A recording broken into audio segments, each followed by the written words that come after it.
Bhim 99 study में आपका स्वागत है। चलिए वीडियो को स्टार्ट करते हैं। हम बात करते हैं अम्ल की। अम्ल का इंग्लिश होता है एसिड। तो अम्ल वे पदार्थ होते हैं जिनका स्वाद खट्टा होता है। अम्ल वे पदार्थ होते हैं जिनका स्वाद खट्टा होता है तथा जो नीले लिटमस पेपर को लाल कर देते हैं। नीले लिटमस पेपर को लाल कर देते हैं वे अम्ल कहलाते हैं। अर्थात अम्ल वे पदार्थ हैं जिनका स्वाद खट्टा होता है और नीले लिटमस पेपर को लाल कर देते हैं। अम्ल शब्द की उत्पत्ति लैटिन शब्द एसिड से हुई है जिसका अर्थ खट्टा होता है। उदाहरण के लिए सिरका, सिट्रिक अम्ल नींबू संतरा में पाया जाता है और इमली, ये सारे अम्ल हैं। अब बात करते हैं अम्ल के प्रकार की। तो अम्ल 4 प्रकार के पढ़ेंगे: प्रबल अम्ल, दुर्बल अम्ल, सांद्र अम्ल और तनु अम्ल। प्रबल अम्ल तो वे अम्ल जो जल में पूरी तरह से वियोजित हो जाते हैं प्रबल अम्ल कहलाते हैं।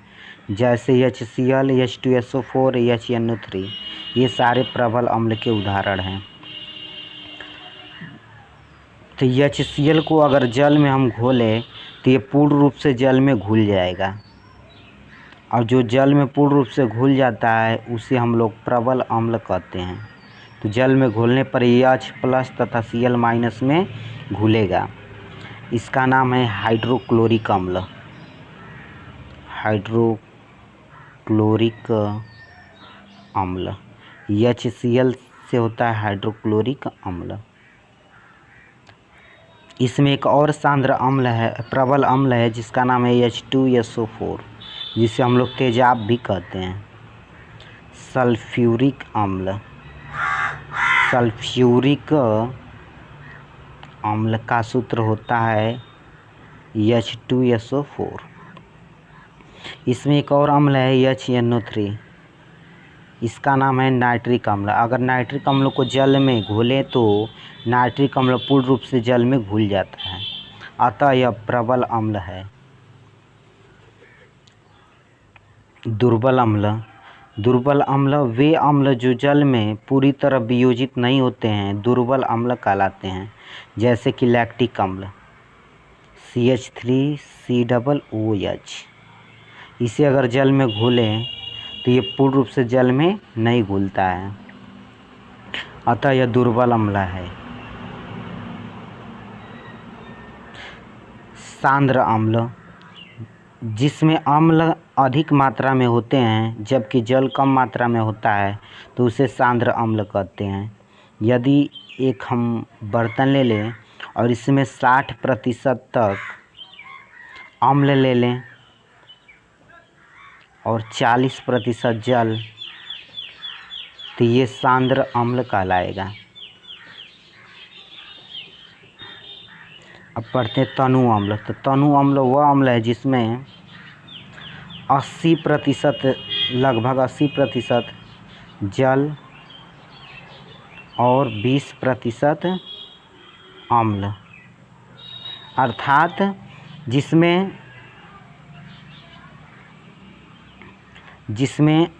अम्ल की मात्रा कम और जल की मात्रा अधिक हो तो उसे हम लोग कहते हैं तनु अम्ल। अब पढ़ेंगे अम्लों के भौतिक गुण। अम्लों के भौतिक गुण तो अम्ल स्वाद में खट्टे होते हैं तथा जल में विलेय होते हैं।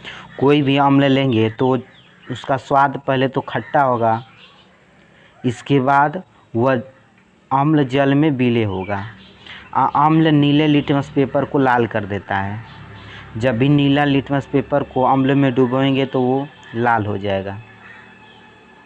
अम्ल की प्रकृति संक्षारक होती है, अर्थात ये अम्ल जो है कपड़ा, लकड़ी, कागज, त्वचा आदि को नष्ट कर देता है।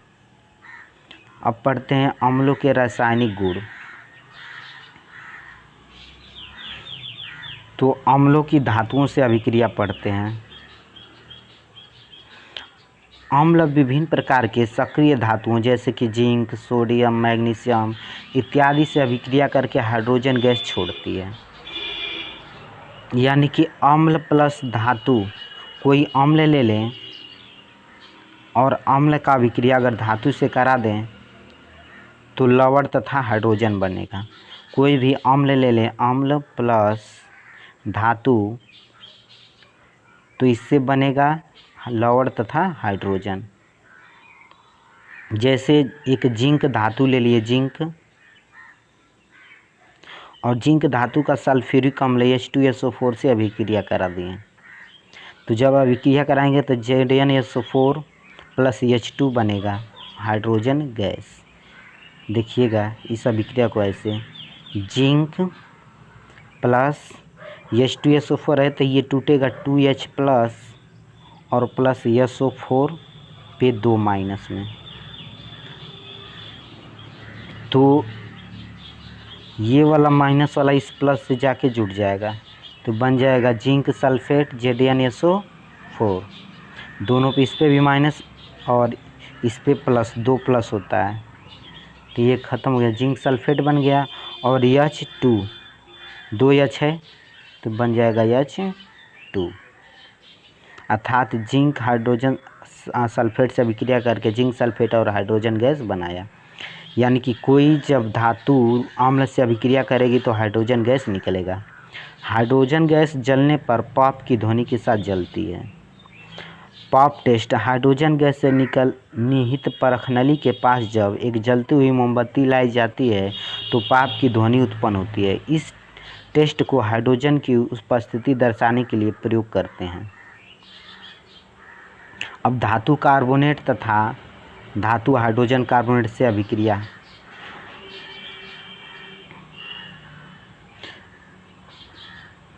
तो अम्ल धातु कार्बोनेट तथा हाइड्रोजन कार्बोनेट साथ अभिक्रिया करके कार्बन डाइऑक्साइड उत्पन्न करती है।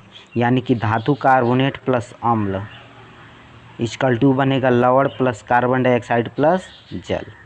ये देखिए यहाँ पे यदि हम कैल्शियम कार्बोनेट को अभिक्रिया करा दें HCl से, CaCO3, इसका नाम है कैल्शियम कार्बोनेट।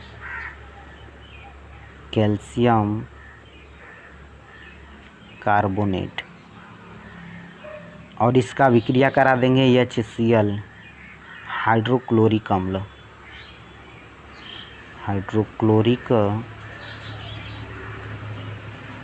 अम्ल से।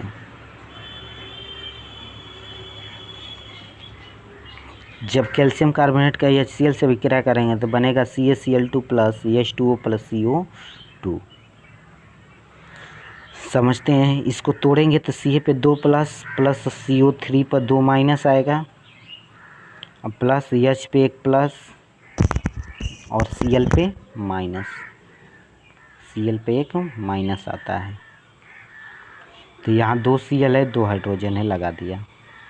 तो कैल्शियम क्लोरीन से अभिक्रिया करके कैल्शियम क्लोराइड बना दिया CaCl2, और CO2 में का CO2 हो गया और एक O बचा तो हाइड्रोजन से अभिक्रिया करके बन गया H2O। इसी तरह से कैल्शियम हाइड्रोजन कार्बोनेट का अभिक्रिया अगर HCl से कराएं तो कैल्शियम क्लोराइड जल तथा कार्बन डाइऑक्साइड बनता है। आगे धातु ऑक्साइड के साथ अभिक्रिया। तो जब अम्ल की धातु ऑक्साइड के साथ अभिक्रिया कराते हैं तो लवण तथा जल बनते हैं। धात्विक ऑक्साइड प्लस अम्ल = लवण प्लस जल। तो कैल्शियम ऑक्साइड का अगर HCl से अभिक्रिया कराएं तो कैल्शियम क्लोराइड तथा CaCl2 बनेगा, कैल्शियम क्लोराइड तथा H2O बनेगा, ये H2O। देखिएगा Ca पर 2 प्लस होगा, अगर कैल्शियम ऑक्साइड टूटेगा तो प्लस O पे 2 माइनस, प्लस H पे 1 प्लस और प्लस Cl पे 1 माइनस, तो CaCl2 बन गया, H2O से अभिक्रिया करके H2O बन गया। अम्लों के उपयोग। तो अम्लों का उपयोग निम्नलिखित है। सल्फ्यूरिक अम्ल को लेड बैटरियों में, पेट्रोलियम उद्योग में, प्लास्टिक में, कृत्रिम रेशे बनाने में, उर्वरक निर्माण आदि में प्रयुक्त किया जाता है। जबकि नाइट्रिक अम्ल HNO3 को सोने तथा चांदी के शोधन में प्रयुक्त किया जाता है। उर्वरक, औषधि, विस्फोटक बनाने में भी इस अम्ल का उपयोग किया जाता है। नोट: नाइट्रिक अम्ल को सोरे का अम्ल भी कहते हैं। KNO3 होता है सोरे का सूत्र, इसे सोरे का अम्ल भी कहते हैं। हाइड्रोक्लोरिक अम्ल HCl को वस्त्र उद्योग में कपड़ा रंगने के लिए तथा कलई से पूर्व लोहे की चादरों को साफ करने के लिए प्रयोग किया जाता है। विद्यार्थियों, अब तक हमारे चैनल को आप सब्सक्राइब न किए हैं तो सब्सक्राइब कर लीजिए तथा वीडियो को लाइक कर दीजिए, और इससे अगले वाले क्लास में हम क्षार पढ़ेंगे। धन्यवाद।